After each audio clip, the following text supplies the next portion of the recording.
நேர்காணல்களில் கூறப்படும் அனைத்து கருத்துக்களுமே ஜோதிடர்களின் கருத்துக்களே.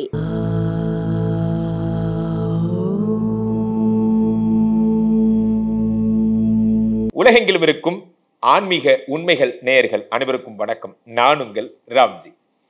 தமிழ் புத்தாண்டு பிறந்தாச்சு. சித்திரை வருட பிறப்பு. ஒவ்வொரு வருட பிறப்பு பிறக்கும் போதும் அந்த வருடத்தோட பேர் சொல்லி இந்த வருடத்தை எப்படி இருக்கும் நம்மளோட சார், அதான் நீங்கள் நியூ இயர் பலன் ஆங்கில புத்தாண்டு சொன்னீங்களே, அது ஆங்கில புத்தாண்டு சார், இது தமிழ் புத்தாண்டு. ஆமாம் சார், அப்படி யுகாதி புத்தாண்டு வரும், கன்னட புத்தாண்டு வரும் சார். எல்லா புத்தாண்டு இங்கே எல்லா நாளுமே ஹாப்பி தான் சார். நம்ம ஆன்மீக உண்மைகள் சேனலோடைய நோக்கம் என்னன்னா, நம்மளை எப்பயுமே மகிழ்ச்சியாக வச்சுக்கிறது தான். நீங்கள் இந்த வழியில் போங்க, இந்த வழியில் போனால் நல்லது நடக்கும், இந்த வழியில் போனால் கெட்டது நடக்கும். We are in the fastest Google route அப்படிங்கிற மாதிரி நம்ம காரில் ஏறணும்னு சொல்லுவான். அந்த கூகுள் மேப் போட்டு பாருங்க. அந்த மாதிரி நீங்கள் ஒரு ஃபாஸ்டஸ்ட் ரூட்டில் இருக்கீங்க.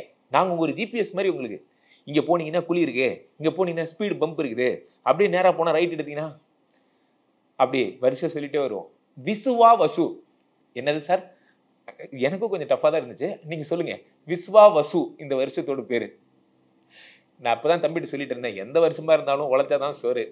இருந்தாலும் இந்த வருடத்தில் ஒரு சிறப்பான ஒரு கிரக காம்பினேஷனோட இந்த வருடம் தொடங்குகிறது.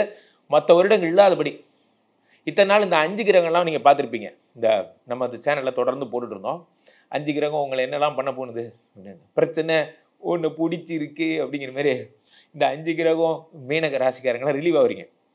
சூரியன் எப்பொழுது மேஷத்தில் பிரவேசிக்கிறாரோ அதைத்தான் நாம் சித்திரை வருட பிறப்பு என்று சொல்லுகிறோம். நல்லா புரிஞ்சுக்கணும். சூரியன் சித்திரையில் பிரவேசிப்பது, மேஷத்தில் பிரவேசிக்கும் இந்த பொன்னாளை தமிழ் வருட பிறப்பாக புத்தாண்டு பிறப்பாக நாம் கொண்டாடுகிறோம். நமக்கிட்ட இருக்க பெரிய ப்ராப்ளமே என்ன அப்படின்னா, ஆங்கில புத்தாண்டு நல்வாழ்த்துக்கள் அப்படிமோ. ஆனால் இன்னைக்கு பார்த்து ஹாப்பி தமிழ் நியூ இயர் அப்படிங்கிறது. டேய், இதை தமிழில் சொல்லணும், அதை இங்கிலீஷில் சொல்லணும். சரி, இதே தயவுசெய்து இந்த பார்த்துட்டு நம்ம இந்த தமிழ் புத்தாண்டுலேருந்து தமிழ் பேசுவோம் இன்னும் உறுதி எடுத்துக்குவோம். ஸோ ரொம்ப அருமையாக இருக்குது இந்த கிரக அமைப்புகள் எல்லாம். சொல்ல சொல்ல இன்னைக்கு தடா முருகா ஓப்பனிங்கெல்லாம் நல்லா தான் சார் நீங்கள் கொடுப்பீங்க, எங்களுக்கு தெரியும் சார். ஆனால் உங்கள்ட்ட பினிஷிங் இல்லையா சார்? எல்லாருக்குமே ஸ்வீட்டு கடையிலே ஸ்வீட் பாக்ஸே கிடைச்சிடாது. சில பேர் கொஞ்சம் டஃப்பான சுச்சுவேஷன்ஸ்லாம் வரும். அதெல்லாம் என்னங்கிறத நம்ம பார்க்க போகிறோம். ஃபர்ஸ்ட் விஷயம், இதில் 4 கிரகங்கள் வந்து மீனத்தில் இருக்கும் பொழுது 5வது ஒரு கிரகம் சூரியன் உச்சம் பெற்று விசுவா வசு. நம்ம விஸ்வாசம் அஜித் மாரி தான். இது வந்து ஒரு தலை வருடம் அப்படின்னு நம்ம வச்சுக்கலாம். ஏத்தாரு கிளப்பி விடுறீங்க, தளபதி வருடத்துக்காரங்களாம் கேட்க போகிறாங்க. சரி, தளபதி வருடம் பார்த்தீங்களானே, உங்களுக்குள்ளே சண்டை முட்டி விடுறானே. இந்த மாதிரியே சிரிச்சுக்கிட்டே இருங்க. நல்லா புரிஞ்சுங்க. 27 நட்சத்திரங்களும் நல்ல நட்சத்திரங்கள் தான். ஒவ்வொரு நாளும் நல்ல நாள் தான். இதை மனசில் வச்சுக்கோங்க. நம்ம தன்னம்பிக்கை தான் தெய்வம், நம்ம உழைப்பு தான் சாமி, நம்ம வேர்வை தான் வெள்ளிக்காசு. அதை மனசில் வச்சுக்கோங்க. கிரகங்கள்லாம் உங்களுக்கு ஒரு சப்போர்ட், அவ்வளோதான். இருந்தாலும் நம்ம வேலைக்கு போனால் தான் சரி. அதை மனசில் வச்சுக்கோங்க. புத்தாண்டு பலன்கள் பார்க்க ஆரம்பிச்சிடலாம்.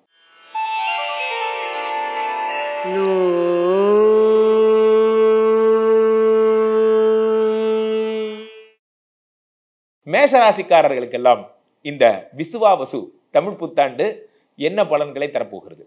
மேஷராசிக்காரர்களுக்கு 5 கூடிய சூரியன் உச்சம் பெறுகிறார். சூரியன் உச்சங்கிறது தாங்க சித்திரை வருட பிறப்ப. அப்போ 5 கூடிய சூரியன் உச்சம் பெறும் பொழுது என்ன ஏற்படுகிறது என்றால், சூரிய யோகாதிபதி உச்சம், உடம்புலேயே உச்சம் யோகாதிபதி. அப்போ பிரமாதமான ஒரு காலம். ஒவ்வொரு வருடமும் இந்த சித்திரை வருட பிறப்புக்கு அப்புறம் உங்களுக்கே தெரியும், மேஷராசிக்காரர்களுக்கு ஒரு ஆப்பர்ச்சுனிட்டி வரும். வேறு ஆஃபர் வரும், வேறு கம்பெனி வரும், அந்த மாதிரிலாம் வேறு ஆஃபர்ஸ்லாம் வரும். ஸோ இந்த ஐடியில் ஒர்க் பண்ணுறவங்க, ஜாப் சீக்கர்ஸ், இவங்களுக்குலாம் ரொம்ப பொன்னான வருடம். ஏன்னா 2 கூடிய சுக்கிரன் உச்சம் பெற்று 12 அமர்ந்திருக்கிறார்.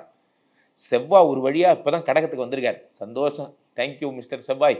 ராசிநாதன் செவ்வாய் உங்களுக்கு 2ஆம் வீட்டுக்கு, இதுக்கு வந்து 4க்கு வந்துட்டார். உடம்பு பிரச்சனைகள்லாம் சரியாயிடும். கடகத்தில் ஸ்டில் கடகத்திலே தான் கண்டினியூ ஆகிறார்.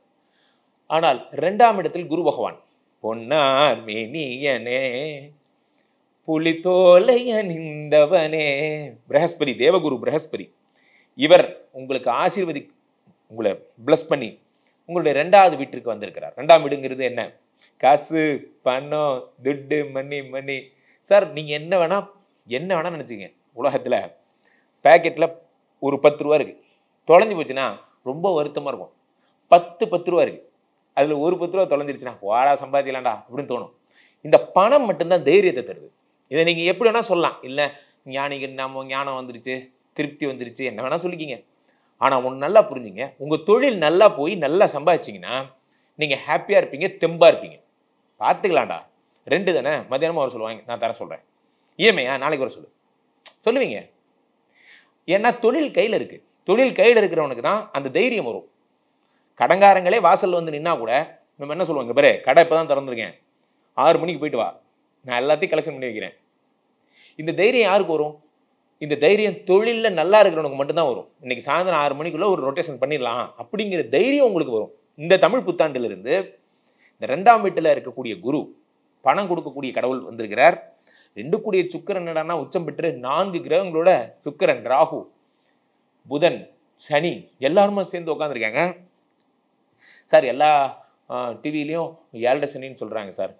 சார் நீங்கள் ரோட்டில் போயிருக்கீங்களா? ரோட்டில் போகும்போது இந்த டிராஃபிக் இன்ஸ்பெக்டர்ஸ்லாம் நிற்பாங்க, போலீஸ்லாம் நிற்பாங்க. நம்ம அவங்கள பார்த்துக்கோங்க, போலீஸ் இப்படி போனால் தான் ஏதோ திருப்பி தர மாட்டீங்கன்னு அர்த்தம், உங்கள்கிட்ட ஏதோ லைசன்ஸ் இல்லைன்னு அர்த்தம். அதான் அவர் மூஞ்சி பார்க்க மாட்டேங்கிறீங்க. நீங்கள் உங்கள்கிட்ட ஒரு ப்ராப்ளம் இல்லைன்னா நீங்கள் அவரை பார்த்து sir hello sir good morning sir அப்படின்னீங்கன்னா அவர் உடனே பதிலுக்கு, பாவம் அவர்கிட்ட யாருமே காலிலேருந்து பேசலை, அவர் உங்களை பார்த்து பதிலுக்கு வணக்கம் தம்பி எப்படி இருக்கீங்க, நல்லா இருக்கேன், பார்த்து ஓரமாக போங்க, ரைட். நல்லவனுக்கு எதுக்கு சார் சனியை பார்த்து பயம்? எல்லாரும் சொல்கிறாங்க 7 சனி வந்துருச்சு, 12ஆம் வீட்டில் வந்து விட்டார், அப்படி ஆகும் இப்படி ஆகும், ஜெயில் வாசம், சிறைவாதம், அபவாதம், தண்டனை. எனக்கு எதுக்குடா ஜெயில் வாதம்? நானே காலில் எழுந்திரிச்சு இப்போதான் கடையை திறந்துட்டு ஒருத்தனும் வாங்கலன்னு உட்காந்துருக்கேன். ஜெயில் வாசம் அம்பளை, ஜெயில் வாசம், அவ்வளோ பெரிய ஆள்லாம் நான் இல்லைங்கய்யா அப்படிங்கிற மாதிரி சும்மா இதெல்லாம் பார்த்து மனசை போட்டு டென்ஷன் பண்ணிக்காது. இதெல்லாம் பெரிய பெரிய ஆளுங்களுக்கு எழுதுனது. அதே சனி தான், சேம் சனி தான், சேம் மேசம் தான். ஏதோ ஒரு பெரிய அந்த அமைச்சர் அந்த லெவலில் எழுதுனது. நம்ம இருக்கிறதுக்கு நம்மளை போய் என்ன இல்லை யார் என்ன பண்ணிட போகிறாங்க, நம்ம பொழப்ப பார்த்தா போதும். ஸோ 12ஆம் வீட்டில் 4 கிரகங்கள் இருக்கிறது ஒரு பிரச்சனை என்னென்னா டிப்ரெஷன் வரும். நைட்டு படுத்திங்கன்னா ஒரே இன்ஸ்டாவை எடுத்திங்கன்னா வைக்கணுன்னே தோணாது. சார் நைட்டு என்ன தூக்கமே வரல சார், போனே கீழே வைடா, போனே கீழே வச்சா தூக்கம் தன்னால் வரும். இன்றைக்கி நைட்டு தூக்கத்தை ஃபுல்லாக வாங்கினது எதுன்னு பார்த்தீங்கன்னா நம்மளோட ஃபோன் தான். இவ்வளோ பேசுறீங்க குருஜி, நீங்கள் கூட தான் நேற்று 3 மணிக்கு ஆன்லைனில் இருந்தீங்க. எங்களுக்கு இரவு 4 மணிக்கு தான் தொடங்குது, காலையில் 6 மணிக்கு முடிஞ்சிருது, அது வேறே டிபார்ட்மெண்ட். ஸோ அப்போது என்னென்னா யாருமே தூங்குறது இல்லை, தூங்குறதோட லைஃப் ஸ்டைலே மாறி போச்சு. 10 மணிக்கு படுத்துட்டு காலை 6 மணிக்கு எழுந்திரிச்சு குட் பாய் சார் நம்மளாம். நம்ம அப்பாலாம் நம்மளை திட்டுவார், சாப்பிட்டு படுங்க சீக்கிரம் படுங்க என்ன பண்ணிட்டீங்கன்னு. இப்போ அப்பாவே 1 மணி வரைக்கும் வீட்டில் நம்ம அப்பாலாம் இருப்பார், எப்படி இருப்பார் தெரியல, வீட்டில் ஃபேனை கழட்டுவார், ரிப்பேர் பண்ணுவார், மிக்சி கழட்டுவார், ரிப்பேர் பண்ணுவார். மனுஷன் எப்போ பார்த்தாலும் பிஸியாகவே இருப்பார். நம்ம அப்பாவுக்கு ரிக்ளைனிங் சோஃபா வாங்கி கொடுத்து, அப்பா நாம் என்ன பெற்ற அப்பா நீ நல்லா இருப்பா அப்படின்ட்டு ரிக்ளைனர் சோஃபா, அந்த ரிக்ளைனர் சோஃபாவில் உட்காந்துதாயா அவருக்கு உடம்பே சரியில்லாமல் போச்சு. மனுஷன் துள்ளி குத்திட்டு ஜன்னலுக்கெல்லாம் பெயிண்ட் அடிச்சுக்கிட்டு ஜாலியாக இருந்தாரியா. எல்லாரையும் கம்ஃபர்ட் பண்ணுறேன்னு ஸ்லீப்பிங் ஸ்டைல் மாறி போச்சு. யாருமே 10 மணிக்கு படுக்கிற ஒரு ஆளை காட்டுங்க சார். அப்போ ஒரே ஒரு விஷயம் என்னன்னா, இந்த தமிழ் புத்தாண்டு பிறந்தது 5 கூடிய சூரியன் உச்சம் பெற்று பிரமாதமா இருக்கார். 2 கூடிய குரு வேற 2ஆம் வீட்டுல இருந்து நிறைய தங்கம் வாங்க போறீங்க, சூப்பரா இருக்க போறீங்க.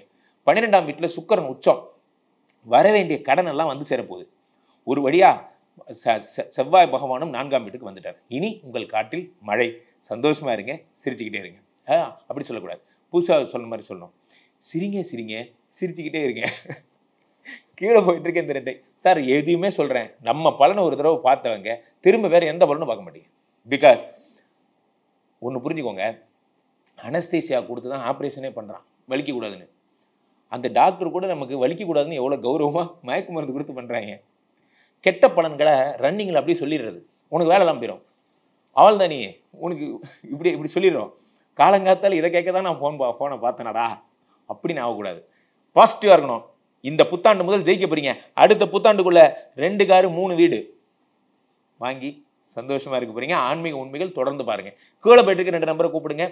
தொடர்ந்து உலக புகழ் வாய்ந்த நமது ஸ்ரீமடத்திலே நடக்கின்ற விஷ்ணு மாயா யாகங்கள் எல்லாம் கலந்து கொள்ளுங்கள். மீண்டும் ஒரு நல்ல பதிவில் சந்திப்போம். நன்றி, வணக்கம்.